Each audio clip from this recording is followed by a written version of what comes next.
The thing that is really making us not talk about it most of the time is, again, the issue around sex, which is a taboo topic in our African settings. People are beginning to become more open about it. And I think the younger generation are more aware. My daughter is more aware about sexual harassment, I think, more than I was. So there's also that generational change that makes this become a topic that we need to discuss at the right time. Support group is important. When you hear other people's stories, it kind of like makes you feel, it gives you the courage to continue speaking out. But there's also healing.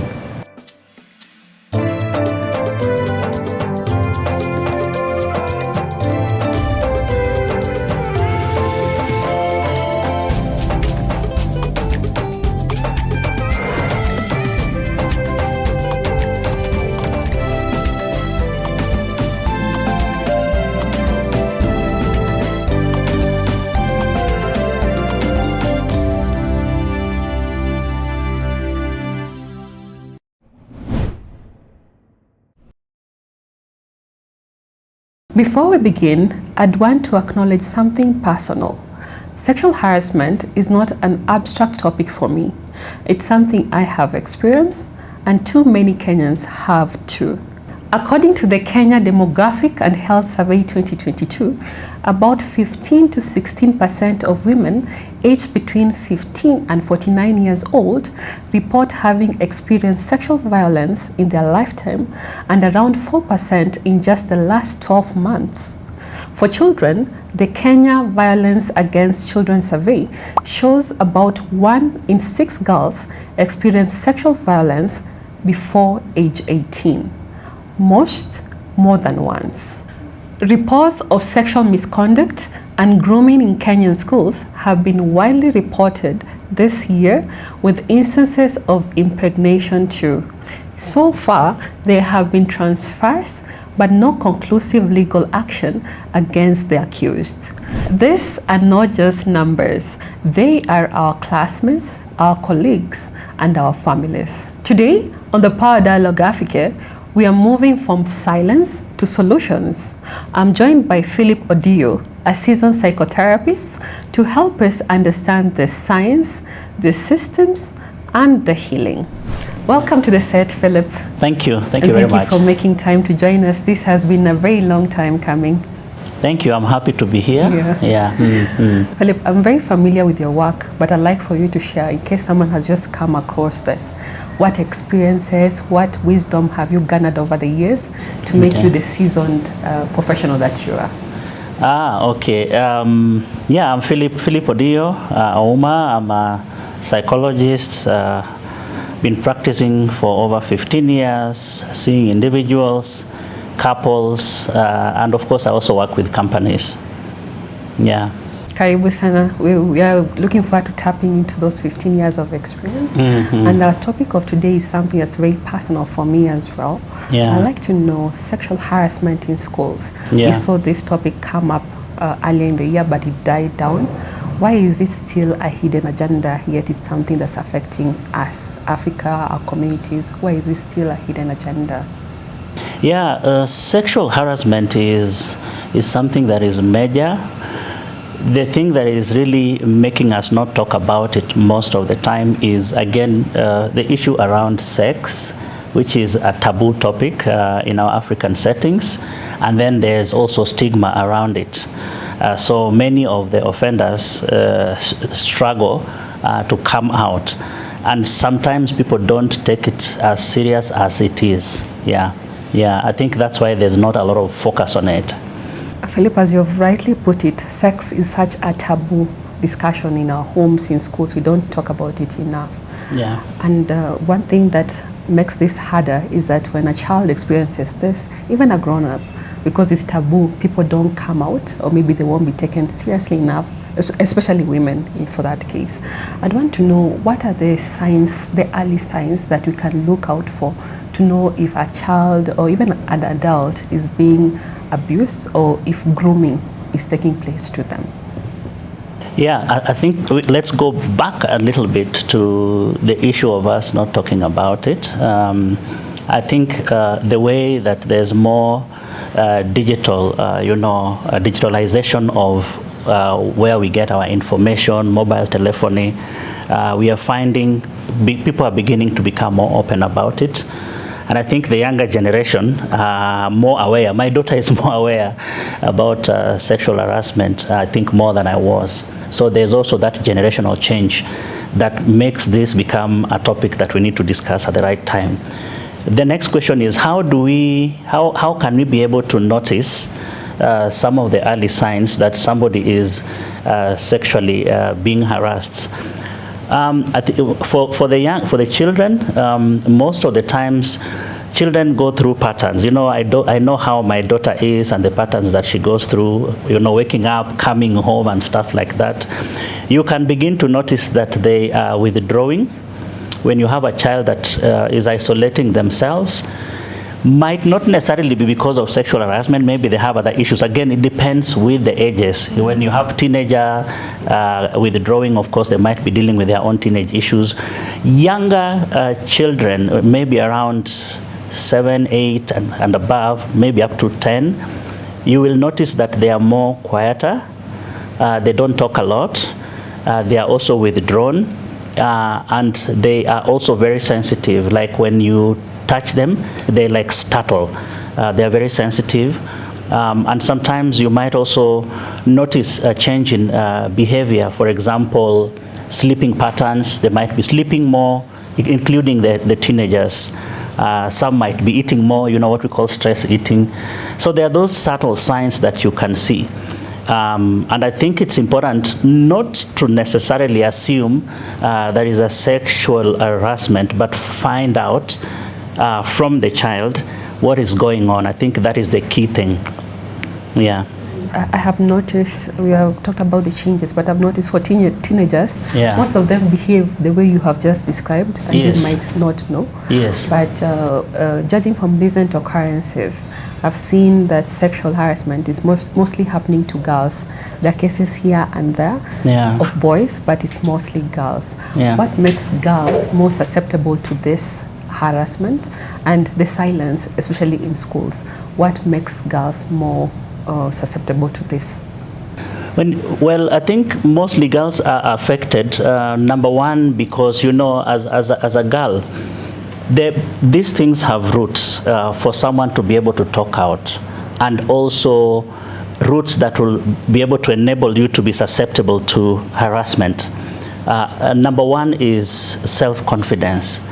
If I have a daughter who maybe from home they don't get validated, they don't get a lot of attention, maybe parents are busy spending their time and doing other things, so any attempts or anyone who will tell them that they are special, because again, like you said, these things start with grooming, implicit sexual communication messages that you send, or that you communicate, and then it moves from implicit to explicit. Things that are very clear. Now you begin to talk about the body and all those things. And what it does is it makes the girl to notice that there's a lot of interest in me. Everyone wants to be loved and to be liked, right? Yeah, so when they see that someone is showing interest, and most of the harassment happens with someone who is in authority, most of the times. So if it's a teacher, for example, in school, the girl will notice that, oh, Mr. So-and-so loves me, and they will be open now to this sexual undertone communications that they'll be open to. And then it moves from that undertone to being explicit, and with that then it moves more into now touching and other areas. So I think it's very important for us to notice those. So girls, again, is the upbringing. And then number two is in the African setting, I think most of the times the view that people have of girls, or even women, it's that view towards women, they are there to be used. In some communities, it's changing now, it's changed drastically. I think that's the other thing that drives it. And sometimes there's socioeconomic. For example, I'm a girl, I come from a very poor family, and that's why we find people who come from poor families, there are needs that you have, and maybe, unfortunately, your parents might not be able to provide those needs. And as a young girl, you want to look nice, dress nice, and somebody offers that to you, and then you'll take it. And of course, that becomes now the grooming way. You know, I might start with giving you a sweet to create that attention or to create that rapport and relationship. It moves from sweet into something else. And then in the end, you find that it moves to sexual harassment and actually to abuse. Thank you for that. In my experience, I've seen validation is a very key factor, because sometimes we just want to be appreciated. And the thing about silence, I think in Kenya, most Kenyan homes, people are struggling economically. From my family's perspective, I came from a family where everyone is so busy trying to give you basic needs. So when it happens to you, you feel like it's not important enough to speak up about, or there are more important things to discuss. Is there a way in our situation, even if you're not economically well off, that parents can find ways to speak to their children? Because sometimes you're just busy as Kenyans, as families. What can parents do or guardians do to just make time to make sure they check in from time to time? Because if you feel like you unasumbua or something like that, you just keep it upon yourself, and it grows. And that's where the perpetrator gets more courage from. You see, it's a very interesting topic that you're bringing from the home front. But I'm also looking at it more from the anatomy of abuse, because the abuser, like I said, most of the time is someone who is older.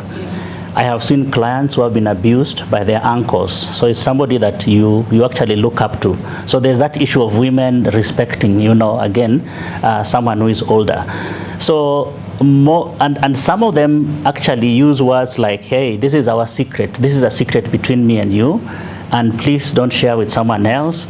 Or depending on the age of the child, they can also use threat words. Like, if you tell someone, then, you know, I'm gonna, you know, if I'm a teacher, you're gonna fail your classes. Or if I'm an uncle or sometimes a house help, I'm gonna say something that will, you know, create that sense of fear. So as a family, being poor doesn't mean that, you know, we have to neglect some of our parenting duties, because I can't be poor, but I have my confidence and I have that hope that, hey, we can do it. So as a parent, it's my duty to educate my children to love themselves. Even with the little that we have, we can love ourselves, and we have hope that in the future we will be better. I think when you ingrain that in a child's mind from when they are growing, I think they're going to pick it up. The other thing that is important is also educate children about their body, you know, that understanding yourself and knowing your body, knowing which area, boundaries, setting up boundaries, which area can someone touch, what is it that they can tell you, and if they tell you a word that is offensive, and you can be open actually to speak and say, Uncle, that word is not good, it's an offensive word. I hear small girls or even children talking about it more now, but I think just being open to say it, that I don't like that word, I don't like this, you know, not in a disrespectful manner, respectful but firm. That's how you begin to set boundaries. Those are parental roles that we as parents can, you know, educate our children. The other thing is have an open conversation, you know, talk to your children, how's their life, check in with them. Sometimes, like you say, we are so busy, and you don't need money to check in with your children, right? You do not need money to check in with your children. As much as, no matter how busy you are, you can have small, you know, bits of time to check in with your child. I always tell people, it's not the quality, the quantity of the time you spend. You know, you can spend 2 hours and do nothing. It's the quality of the time that you spend with your child or in the family. I appreciate that, the quality of time, and also just educating children from as young as they can understand what they're doing. And since we have seen these cases mostly happen in, what can I say, in, what's the word? In boarding schools. Boarding schools. Can we say there are environments, are there particular environments or behaviors that make abuse more prominent? Is it like a case of seclusion, or why these environments of boarding compared to day schools? What behaviors, what environments actually play to making this more rampant? Yeah, of course, seclusion really plays a key role. And then when you look at the boarding school, the teacher or the caretaker, and most of the times the teacher, people in authority, the teacher, the caretaker, in some cases the priests, the pastors, all those things happen, right? So that person that is in authority, you're looking at them in awe. You know, there's that kind of authority and awe that you give to this person. So environment can determine. And then when you talk about seclusion, you have someone else parenting your child. It's not you. In boarding school, right? So you have someone else parenting your daughter. So this parent, let's say a parent, have more powers, and if you did not teach your child enough boundaries, then this person is gonna break those boundaries, and it usually happens in a subtle manner. It's not very clear. It's in a subtle manner, grooming, what we call grooming, right? So I think boarding school, not all boarding schools, right?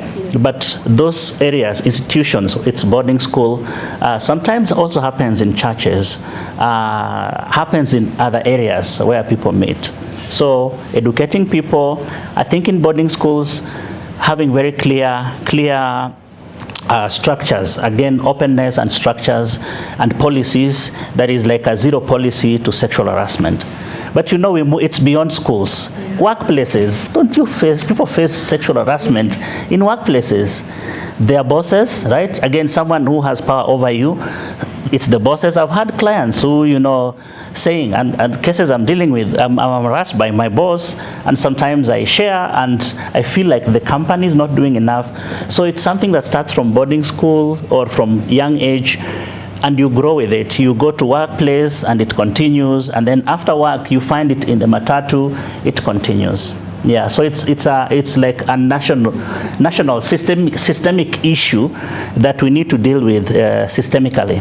Philip, can you say this? Is there a way that we can be more proactive about this? Because having a zero tolerance policy, they're actually there, but you find this ingrained in our systems. As you have said, someone will hold something against you and say, if you don't do this, I'll do this. And one factor that plays into this is that people rarely believe women, let me say that. Women, when you start speaking up, they belittle it, or they make a mockery out of it. So before you come out, there's the issue of how will people perceive me, how will they judge me? So you fear for perception more than you speaking out. So what can we do proactively as a society, as institutions, so that we can encourage victims to actually speak up? Actually, that's a good question. I believe for us to deal with it holistically, we actually need to start with our children from home. Like we said, your socioeconomic status should not determine your parenting style, right? Even though we can grow up poor, doesn't mean that we cannot teach our children to actually respect and love themselves.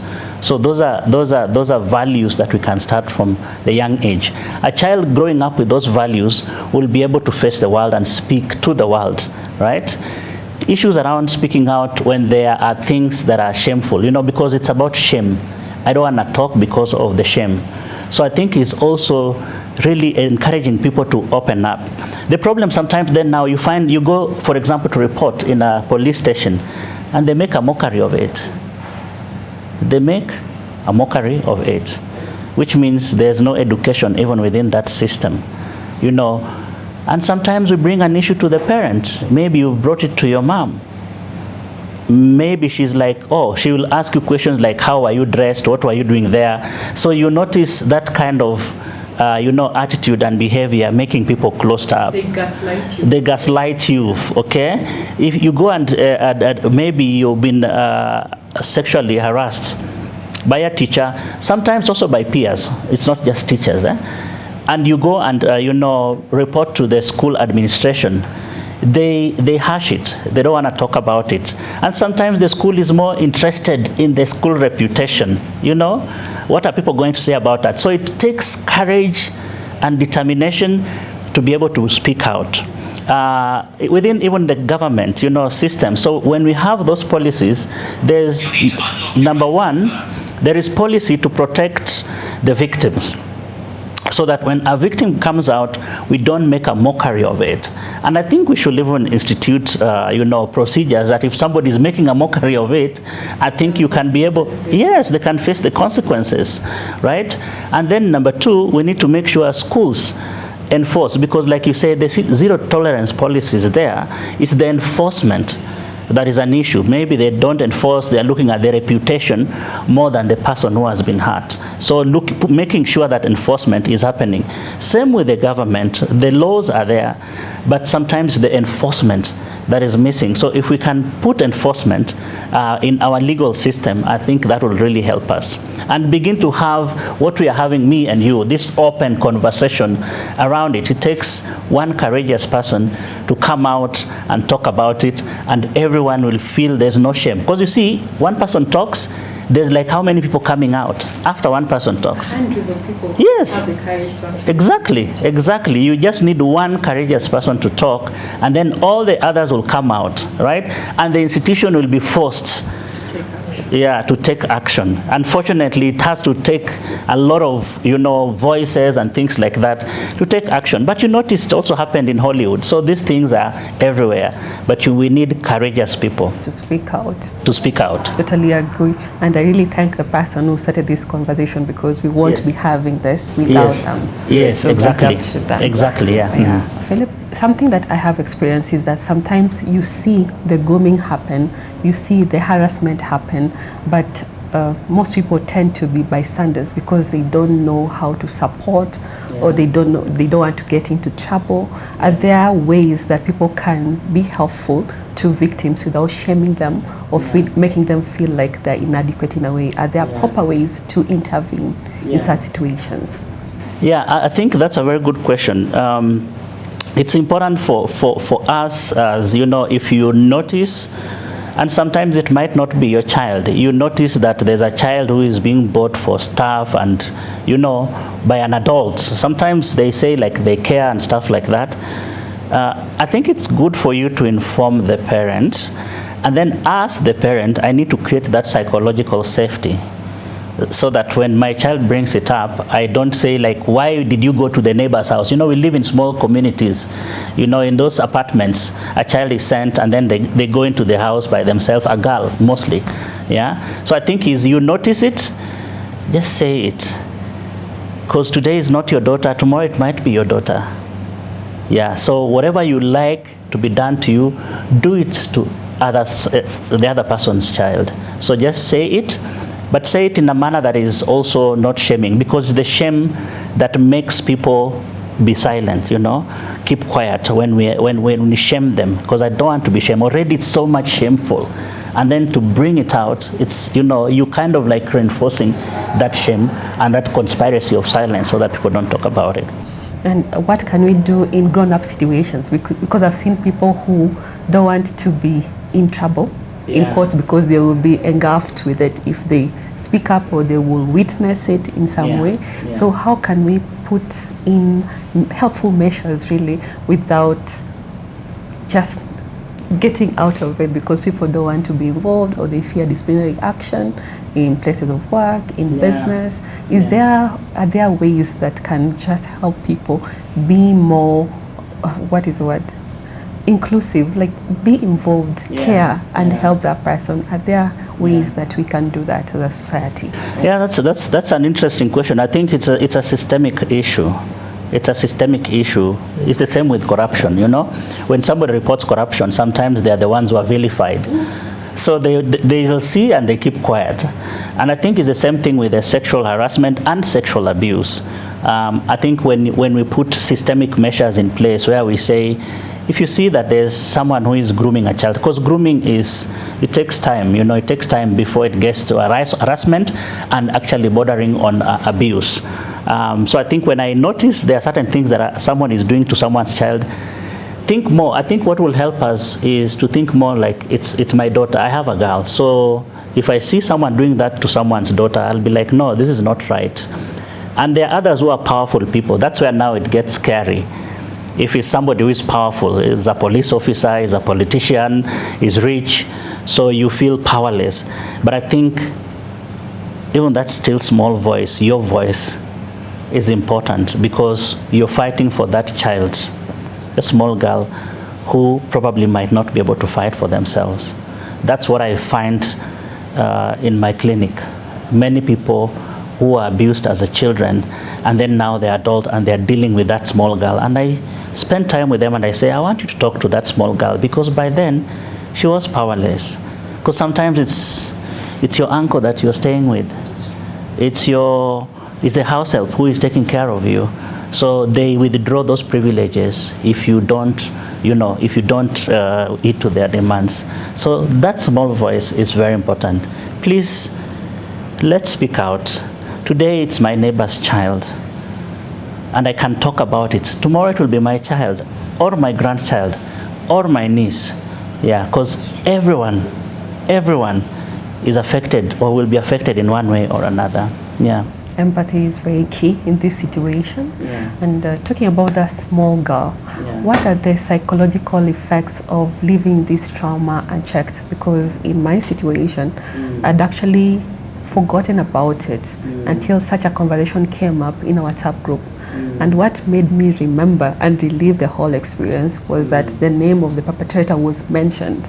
I didn't remember until that point when I saw the name. So these things tend to be deeply seated in us until you have a trigger. It all just comes back. So what are the mental effects of leaving this unchecked, and how do we deal with them? Yeah, first I would like to appreciate you, by the way, and acknowledge you for just saying, hey, I have been a victim of this. I'm doing something about it. I want to talk about it. I want to open a discourse, a conversation around sexual harassment. How do we help that small girl? Most of these effects come out if the girl or the lady or whatever young girl did not process it or did not go for therapy, like many of us. You'll sit with it. How do you notice those glimpses of abuse? You notice someone is probably detached sometimes. You notice there's issues around sometimes substance abuse because it's seated there and you're trying to do away with it, depending on how long. I have seen people who have been harassed and abused for many years, over 10 years. It's ongoing until they begin to they reach that age whereby they feel they can run away or they can begin to now speak out. And then there are issues around trust, because when somebody is nice to you, you think there's something they're looking for. What's the agenda? Which is normal. It's normal for many people. It happens. I think it's ingrained also in our mind, like you can't just be good by being good. What is the agenda? What is it that you're looking for? So, but that trust in the people who are abused is deeper. It takes a lot of work to be able to work through it. You can also notice, so there's issues around trusts, emotional detachment. Sometimes they're detached, they are not there. Isolation, there are extreme cases of depression because you feel worthless. What harassment does is it reduces you into someone who is worthless. You feel worthless. The statements makes you feel worthless. You feel like you can be discarded. And I think that messes up with your psychological makeup. Yeah. And how can survivors or victims start their healing journey if they never got justice? And as you've said, people who have gone through this for years, and sometimes they never get justice. Where do you begin your healing process? Yeah, I think that's a good question. Unfortunately, the majority, I would say the majority of people who are sexually harassed, majority, never get justice. So you grow up with this. Maybe you fought the system, and sometimes because you're fighting the system, you have to get out of the system. If it's a workplace, I stand up, I'll face the consequences. So I might even have to look for another job, which many people do. They leave the job, they move to another job. And maybe they go there, and sometimes you find that the system is the same thing. Yeah. I think, so what is it that I think you can do is healing, go for therapy. I think therapy is very helpful. Not many people can afford therapy. Not many people can go for therapy. I think it will be very important for us to create support groups where people can go and get help dealing with these issues. I think it's also very important as a community, as companies. I think this one I want to talk to companies where it's happening, schools. Let's be empathic to those who are going through this and think of it like your daughter, you know. Unfortunately, some of these people who are sexually harassing our young girls also have daughters. So think of it as your daughter and be empathic to these people. Look for opportunities where you can be able to connect. You know, support group is very important because it reinforces your voice and what you're going through. And some people struggle in isolation. You go to a support group and it's kind of like you feel like you're not alone, because I see that with many people, you know, I'm not alone, or so and so also went through this. And then we look for justice. Sometimes you have to redefine what justice is. I have talked to clients who, you know, were abused when they were young, and like you said, like for example, for you it got triggered. Sometimes these people are still alive. And of course they ask themselves, and some of them are usually also in the family. So they ask themselves, when I see uncle so-and-so, because I've been working with them through therapy, it brings back those memories. But I think it's called exposure. So sometimes I tell them, hey, you know, you need to work in a way that, because you can't run away from that person there in your family. How do you deal with seeing them so that you don't get triggered? So exposure sometimes helps, but also just building your inner resilience, being able to go through this. As a society, we have to break the stigma and, you know, this conspiracy of silence that we have as a society, and support each other. Because whether we talk about it or not, these things are happening. Yeah. And if we keep quiet, they actually thrive even more. Exactly. Yeah, we keep quiet, they thrive, you know. Yeah, so it's something that we need to talk about and put measures in place with enforcement. Sometimes we have laws, but we don't have strong enforcement measures. Thank you for covering this for workplaces and actually adults. Yeah. I'd like to know, from your opinion, what does a safe school environment look like? What should be there to just make it safer for teenage girls, for children going to school? What can we do to make schools safer? Yeah, I believe our schools should have very clear policies, mostly boarding schools, because that's where it's very rampant. Zero tolerance policy to any teacher or any staff. It's not necessarily all teachers, but any staff who is found to be sexually harassing the student. I believe that there's an opportunity also to do some sensitively investigate, and of course once they are found to be culpable, then they need to be released. It's very clear, strict policy. Like I was saying, sometimes we feel like these are our golden teachers, you know, that are very good with the students, and, you know, the students are doing well in their grades, and, you know, so I think we just need to be super clear. The other thing that is important is educating the girls, whether it's in boarding school, day school, and from home.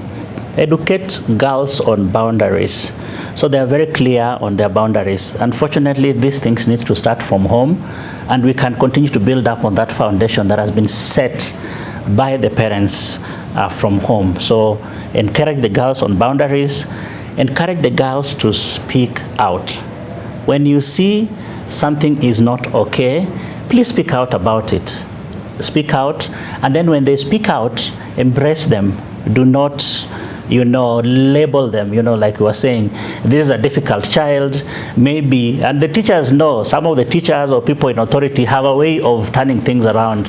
Or, you know, they're not doing well in my subject, so they just, you know, they are not happy. So that's why they are doing this. I think it's very important for us to listen to those people, because if we don't listen, then we are numbing their voices. So encourage students to speak out.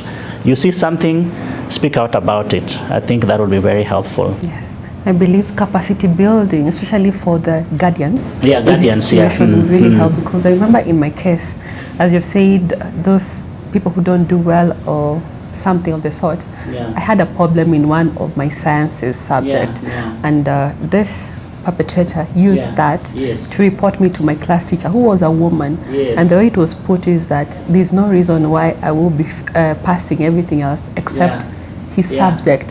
So that's how it was put very well. Turned around. Yes, and my class teacher didn't even take time to investigate. They just came, they told me I needed to be serious and what have you, and because I was there on scholarship, I didn't have much to add to the topic because I was already condemned. So it's very important to just give the child or the victim a listening ear, because you just don't know what is going on with them. Sometimes we brush off people too soon. They minimize it. When you feel minimized, you feel not heard. And of course, because with the harassment, also feel like I am not listened to, I am not heard, I am not important, I am worthless.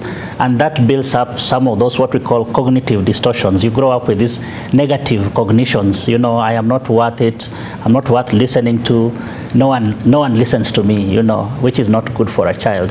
And I think it's the same also when we are looking at institutions. Again, the same thing, having zero tolerance policy to sexual harassment, not minimizing sexual harassment when it's reported. So have very clear report structures. When it's reported, take it with the seriousness that it deserves. Do some investigation. Again, I'm saying investigation because then the perpetrator might also have an opportunity to be heard. You know, do the investigation, and then if they are found culpable, have very clear, you know, rules and regulations. Due diligence. Due diligence is important. Philip, you mentioned earlier that it's the quality of time you spend with children. But I still strongly believe poverty or lack of economic empowerment of some sort plays a role in enabling sexual harassment and grooming. What would you say about this? Because I'll still tap into my situation because I came from an underprivileged background. I didn't feel like I had the right to speak up. I didn't want to disturb the peace in that environment, and I felt because I was disadvantaged in a way, my story won't be heard, or it might cause problems, and maybe I might lose my opportunity to be there. And I know this one plays out in slums, in places that people don't have much. What would you say is the role poverty brings into this whole situation? I believe socioeconomic status plays a key role. I was giving an example. You might be living in a very small house, no luxury of each person having their own rooms, and you squeeze yourself, and sometimes we live with our family members, and that's how some of those, you know, small spaces reduces that need for boundary, because I'm like, oh, I grew up sleeping with people that close. I think that also works in your mentality. And sometimes, like I said, there are homes where there's not enough food, and the abuser, you know, they'll use that as a carrot, you know, or maybe sweets, or maybe can I get you some food? You look angry, come and eat in my house. And, you know, that's how these things kind of like poverty brings in cases of abuse. Again, for example, for your case, whereby, you know I'm here on scholarship, I really have to work hard, and I can't continue speaking about this because I might be expelled, you know, so I don't want to lose that chance. I think those are the areas. And sometimes nowadays I find also that people use, I'm going to give you a job. But, you know, those are small carrots that people use. You know, you come from up country, you live with someone, an uncle, and, you know, they're like, they're going to get you a job. So you live with them, and you become I don't know, somebody that they abuse occasionally. So that's where poverty plays a key role. So can we say then that if we are poor, then we'll continue to be abused? Not necessarily. I think it's important for you, because it comes again with that, how have we been brought up, that even though we don't have or we lack, but we are still important, and we keep on being hopeful that the future is better, and we speak out whatever we are going through. If it's not okay, we learn to speak out about it. even if it means me losing my position, because I believe in the power of that, you know, I believe in God, that God can see your struggle, and you speaking truthful, it's gonna open other doors for you. Yeah. So if you have someone out there struggling with this sexual harassment in the workplace, and you know you have so many people behind you who are relying on you for this salary, please still speak out, because I believe when you speak out, first, if you're leaving the organization, you live with your head held high, but also there's a way how God can open opportunities for you. And then you're telling this person that, you know, I am beyond that, I can speak up for myself. You cannot use your money or your power to intimidate me. Philip, thank you so much for all that you've shared. You're welcome. I'd like to know if someone needs to start from somewhere, and our economic status, for majority of people this happens to, usually very on the low end. So I need to know, where can someone start? Are there resources, are there places that they can go to start healing, maybe? Where can people get help? I'm sure you know, there are different viewers listening to us, not just in Kenya, maybe across Africa. I think is check where you are in your locality. Is there like a support group for people who have been sexually harassed and sexually abused? I think join a local support group. Why support group? Because support group is important. When you hear other people's stories, it kind of like makes you feel, it gives you the courage to continue speaking out.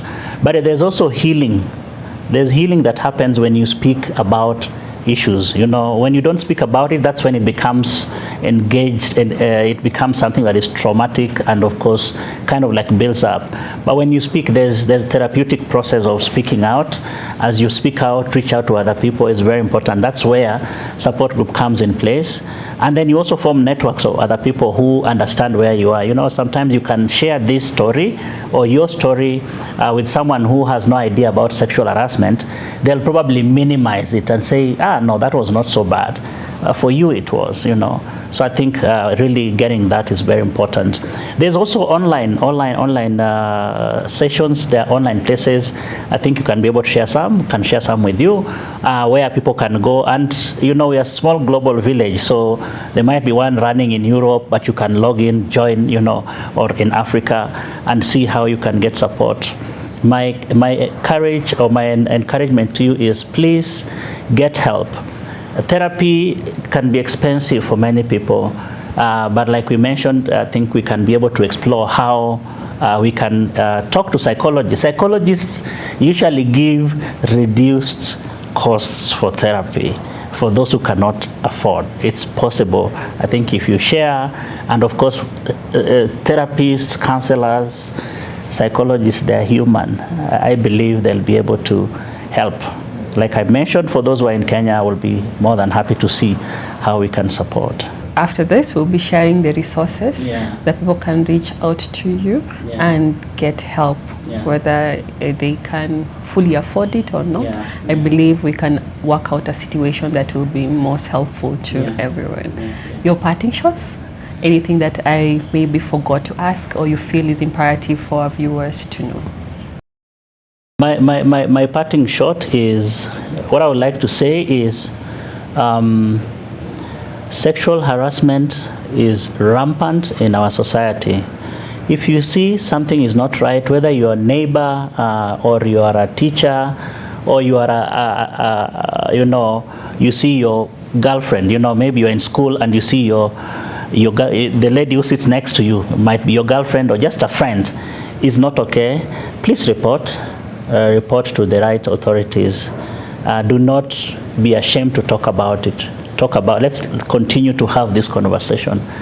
And for the parents, I would like to say, even though we might not be economically endowed, it's important for us to parent our children the best way. You do not need money.